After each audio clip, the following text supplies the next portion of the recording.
puji nama Tuhan. Saat pagi hari yang indah ini kita semua boleh bersyukur, kita semua boleh bangun dan tubuh yang sehat, semua karena anugerah dan kebaikan Tuhan. Pada pagi hari ini kita akan memberikan makanan bagi kerohanian kita supaya kerohanian kita boleh kuat. Nah, saya akan membawakan renungan pada pagi hari ini yang berjudul iri hati. Ya, kita baca di dalam Kejadian 4 ayat 1 sampai ayat 11. Dikatakan di sana, kita baca sama-sama Kejadian 4 ayat 1 sampai 11. Kemudian manusia itu bersetubuh dengan Hawa.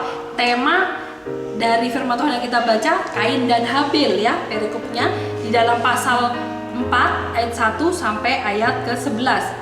Kemudian manusia itu bersetubuh dengan Hawa istrinya dan mengandunglah perempuan itu, lalu melahirkan Kain. Maka kata perempuan itu, "Aku telah mendapat seorang anak laki-laki dengan pertolongan Tuhan." Selanjutnya dilahirkannya lah Habil, adiknya Kain. Dan Habil menjadi gembala kambing domba, Kain menjadi petani, ya. Habil, adiknya Kain, dia mempunyai pekerjaan sebagai gembala dari kambing domba. Sedangkan Kain, kakaknya yang pertama, dia adalah petani, ya. Jadi dia seorang petani. Yang pertama itu Kain, yang kedua Habil. Ini adalah anak dari Adam dan Hawa.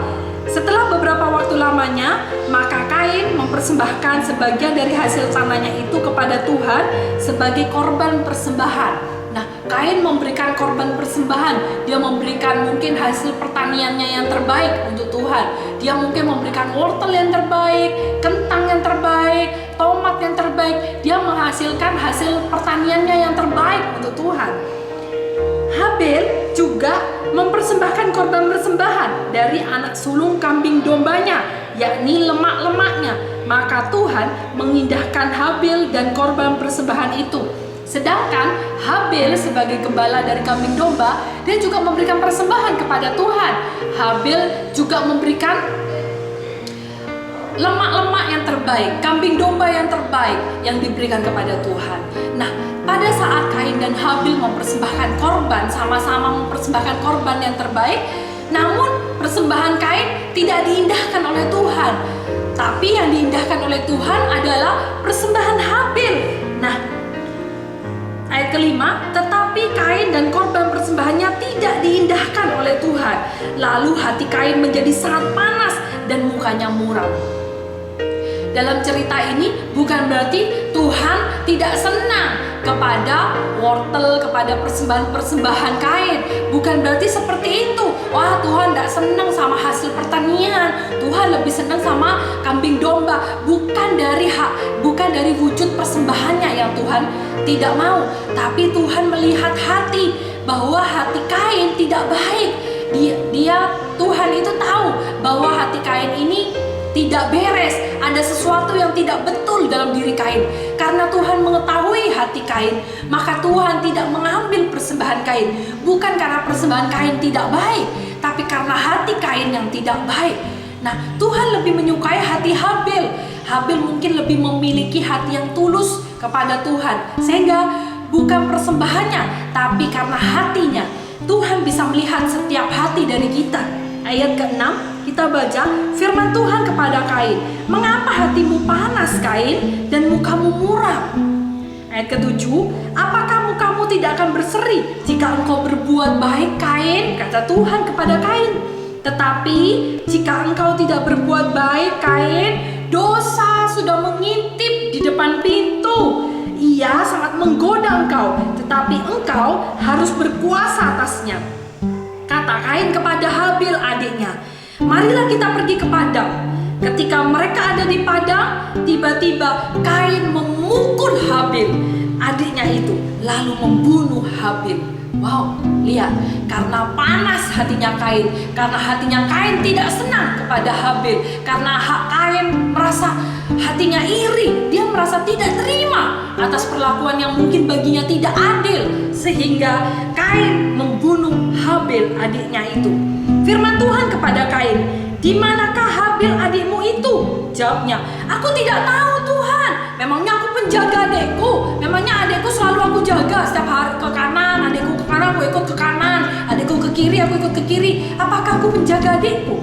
Dikatakan, apakah aku menjaga adikku? Ayat ke-10 berkata, firman Tuhan kepada Kain, apakah yang telah kau perbuat itu, Kain? Darah adikmu itu berteriak kepadaku, kata Tuhan, dari tanah. Ayat ke-11, maka sekarang terkutuklah engkau, terbuanglah jauh dari tanah yang menganga mulutnya untuk menerima darah adikmu itu dari tanganmu. Amin. Dari cerita ini apa yang bisa kita dapat? Cerita ini sungguh menarik, ya. Cerita ini sungguh bagus. Waktu saya membaca kisah ini, apa yang bisa kita dapat dari cerita Kain dan Habil? Yang pertama yang bisa kita ambil dari Kain dan Habil adalah bahwa Tuhan itu mengetahui setiap hati kita. Tuhan tahu betul. Tuhan tidak lihat penampilan kita, apakah kita cantik, apakah kita ganteng, apakah kita kaya, ataukah kita pintar. Tuhan tidak lihat penampilan fisik kita, tapi Tuhan melihat hati kita. Bagaimana hati kita? Apakah hati kita sungguh-sungguh mencintai Tuhan? Ataukah kita mencintai Tuhan hanya dari mulut kita? Tuhan, aku mencintai Engkau, tapi perbuatan kita tidak mencintai Tuhan. Atau kita selalu berpikir bahwa Tuhan, aku melayani Engkau, aku sudah berfirman, aku sudah melakukan ini, aku sudah memberikan sedekah kepada orang miskin, aku sudah melakukan banyak sekali kebaikan. Tapi kita senantiasa berbohong, kita suka memfitnah orang, kita suka iri hati kepada orang. Kita tidak menunjukkan, sikap kita tidak menunjukkan bahwa kita ini anak-anak Tuhan. Nah, bagaimana? Tuhan tidak melihat fisik kita, tapi Tuhan melihat hati kita. Apakah kita sungguh-sungguh mencintai Tuhan, ataukah kita pura-pura mencintai Tuhan? Tuhan sangat mengetahui isi hati kita. Seperti Kain, Tuhan mengenal siapa Kain. Tuhan tahu hatinya Kain. Mengapa persembahan Kain tidak diterima? Bukan karena persembahannya yang tidak baik, tapi karena hatinya Kain yang tidak baik. Hati Kain tidak baik. Nah, dikatakan, apakah mukamu tidak akan berseri, Kain, jika engkau berbuat baik? Jelas dikatakan bahwa hati Kain tidak baik. Ada banyak dendam mungkin kepada adiknya. Mungkin dia tidak merasa senang punya adik seperti Habil. Mungkin dia merasa tidak cinta sama Habil, sehingga saat Tuhan lebih mengindahkan persembahan Kain, hatinya semakin panas dan menjadi-jadi. Dia merasa semakin tidak senang.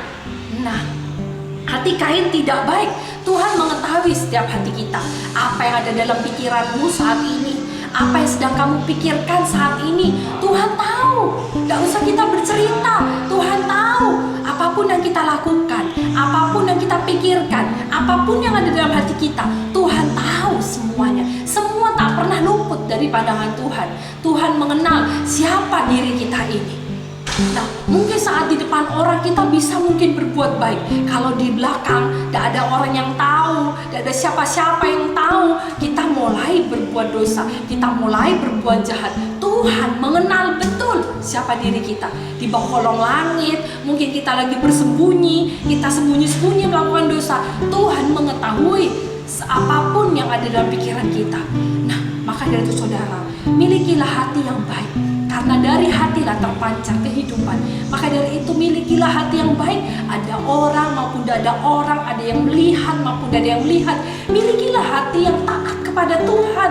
Milikilah hati yang benar-benar takut akan Tuhan, sehingga hidup kita berkenan di hadapan Tuhan. Karena Tuhan tidak pernah melihat fisik kita, bagaimana penampilan kita, apakah kita ini orang kaya, ataukah kita ini orang pinter, apakah kita ini orang berprestasi, apakah kita ini orang yang mungkin cantik, ganteng. Tuhan tidak lihat penampilan fisik kita. Tuhan memandang betul siapa hati kita. Karena itu lebih berharga bagi Tuhan daripada penampilan fisik. Tuhan mengetahui setiap hati kita. Mari saudara, saat ini dari poin pertama yang kita belajar, kita mau benahi hati kita. Kita mau membenarkan hati kita supaya hati kita boleh sejalan dengan apa yang Tuhan mau dalam kehidupan kita. Yang kedua, apa yang kita dapat dari cerita Kain dan Habil ini? Dari cerita Kain dan Habil ini bahwa Kain itu memiliki hati yang iri hati. Kain ini memiliki hati yang iri hati. Apa sih iri hati itu? Kenapa iri hati itu kok tidak dibenarkan oleh Tuhan? Mungkin saya bisa menangkap bahwa jika kita melihat orang lain itu lebih berhasil, orang lain itu lebih bahagia, orang lain itu lebih sukses, hati kita tuh merasa tidak nyaman. Mungkin itu salah satu dari ciri-ciri orang iri hati, saudara. Nah, mungkin kita melihat, wah, orang itu kok lebih berhasil daripada aku. Nah, bukannya kita meniru apa sih yang menjadi kunci dari keberhasilan orang itu. Oh, orang itu rajin, maka dari itu aku harus menjadi rajin juga seperti orang itu. Tidak, tapi kita tidak meneladani yang baik. Iri hati yang negatif itu kita malah ingin menjatuhkan. Kita mungkin menjelek-jelekan orang itu. Wah, dia berhasil ya karena dia curang sih. Iya, dia berhasil ya karena dia tidak benar. Dia melakukan jalan yang sesat mungkin. Dia melakukan jalan yang bodoh. Nah, kita seringkali melihat orang lain yang lebih berhasil dari kita, itu merasa tidak bahagia. Kita merasa tidak bisa aku menerima keberhasilan orang lain. Aku tidak merasa senang, aku tidak merasa enak melihat orang lain lebih berhasil daripada kita. Seharusnya kalau memang kita kalah berhasil dari orang lain, kita harusnya meniru apa sih menjadi kunci dari keberhasilan orang itu. Oh, orang itu mengandalkan Tuhan dalam hidupnya. Oh, orang itu rajin. Oh, orang itu ulet. Oh, orang itu tangguh. Mungkin gigih orang itu. Kita bisa belajar dari keberhasilan orang lain, bukan malah kita sibuk untuk menjatuhkan orang lain karena kita tidak merasa senang melihat orang lain lebih berhasil dari kita. Jadi beda ya, iri hati yang negatif dengan iri hati yang positif. Iri hati yang positif mungkin bagi saya, kita meniru, meneladani sikap-sikap yang baik yang bisa menjadi contoh dalam kehidupan kita. Tapi kalau iri hati yang negatif, kita senantiasa ingin menjatuhkan orang lain. Kita senantiasa tidak senang melihat orang lain lebih bahagia, lebih berhasil, lebih sukses, lebih berhasil dari kita. Kita tidak merasa nyaman. Sehingga kita bingung mencari cara bagaimana caranya kita menjatuhkan orang itu supaya orang itu tidak berhasil. Wah, ini menjadi kejahatan akhirnya. Nah, seperti Kain, karena iri hatinya dia tidak bisa menguasai dirinya, iri hati itu tidak terus menjadi jahat dalam dirinya, sehingga apa yang dilakukan Kain? Kain membunuh adiknya sendiri, Habil, karena iri hati. Iri hati bisa menghalalkan segala cara untuk apa? Untuk supaya dia mencapai yang dia inginkan. Nah, ini bahaya, saudara. Iri hati ini sangat jahat kalau kita tidak bisa mengendalikan iri hati. Karena ya, sebenarnya iri hati itu hampir semua manusia tuh pernah mempunyai rasa iri hati. Kalau masalah iri hati, saya punya cerita waktu saya masih kecil. Waktu saya masih anak-anak, saya tuh sering iri terhadap cici saya, Cici Lili, semua tahu ya. Nah, Cece mungkin sering dibelikan tas baru karena mungkin tas Cece rusak. Pernah dibelikan mungkin baju baru karena mungkin bajunya banyak yang sudah tidak cukup. Nah, sedangkan saya merasa, wah, ini tidak adil bagi saya. Saya kok udah dibelikan tas saya memang masih bagus, tapi karena Cece sekarang menjadi mempunyai tas lebih bagus, saya merasa ingin tas yang lebih bagus. Sedangkan tas saya tidak rusak, tas Cece lebih rusak daripada saya. Rasa iri, rasa tidak senang melihat orang lain lebih memiliki yang lebih bagus dari kita, itu membuat akhirnya kita merasa tidak senang melihat kebahagiaan orang lain. Nah, dengan berjalannya waktu, dengan semakin dewasanya saya berpikir bahwa saya terlalu kekanak-kanakan. Padahal jika semua mau dibeli tas satu-satu, mungkin akan menghabiskan uang yang lebih banyak. Sedangkan tas saya masih bagus dan masih bisa dipakai. Kedewasaan inilah yang membuat saya berpikir tidak baik untuk kita memiliki hati yang iri hati. Nah, semua manusia saya yakin mungkin pernah mengalami saat-saat di mana kita iri terhadap orang lain. Tapi iri hati itu haruslah memiliki iri hati yang positif, jangan iri hati yang negatif. Kita harus belajar untuk mengendalikan emosi kita. Iri hati yang kita miliki, kita harus belajar untuk mengendalikan. Jelas dikatakan bahwa jika kita tidak bisa mengendalikan perasaan kita, dosa sudah mengintip di depan pintu. Berarti iblis sedang memang ingin menjatuhkan kita ke dalam dosa. Nah, kan dari mana iblis nantiasa melihat apa sih menjadi kelemahanmu? Apa yang menjadi kelemahanmu? Dia terus mengutak-utak di dalam kelemahan kita supaya kita jatuh ke dalam dosa. Itu yang iblis mau, supaya kita jatuh dalam dosa. Jadi kalau kita tidak bisa mengendalikan emosi kita tidak bisa mengendalikan perasaan kita tidak bisa mengendalikan perasaan iri hati dalam diri kita bisa jatuh ke dalam dosa. Sehingga tanpa sadar kita bisa menghalalkan segala cara supaya keinginan kita terwujud. Ini iri hati yang tidak baik. Maka dari itu hati-hatilah saudara dalam saudara berpikir, dalam saudara bertindak, milikilah hati yang takut akan Tuhan. Nah, lanjut.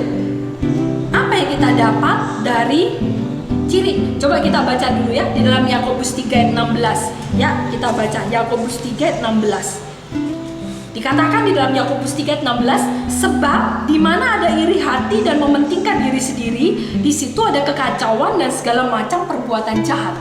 Lihat, iri hati sangat memudahkan kita untuk kita jatuh dalam dosa.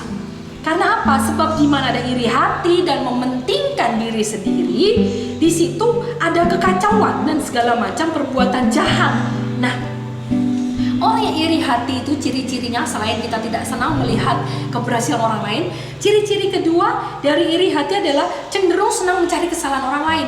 Mungkin orang lain pernah cerita, lihat si A itu berhasil loh, lihat itu, dia berhasil, dia tuh sekarang mungkin punya punya uang yang banyak, dia berhasil, pekerjaannya berhasil, keluarganya berhasil, rumah tangganya berhasil. Mungkin karena kita tidak senang, iya dia itu pakai ini, oh ya dia itu memang kayak gitu ya. Tapi lu tahu enggak, di balik keberhasilan dia tuh sebenarnya dia tuh jahat loh, sebenarnya dia tuh tidak baik. Aslinya kita tuh tidak senang melihat keberhasilan orang lain, maka dari itu kita cari-cari alasan di balik itu supaya orang yang bercerita kepada kita itu ikut kepada kita, supaya tidak senang juga pada orang itu. Lihat, kan jadi tidak baik orang iri hati itu. Sikapnya tidak baik orang iri hati itu. Iri hati itu selalu tidak merasa puas atas semua yang Tuhan sudah beri. Kita selalu memandang rumput tetangga itu lebih hijau daripada rumput kita.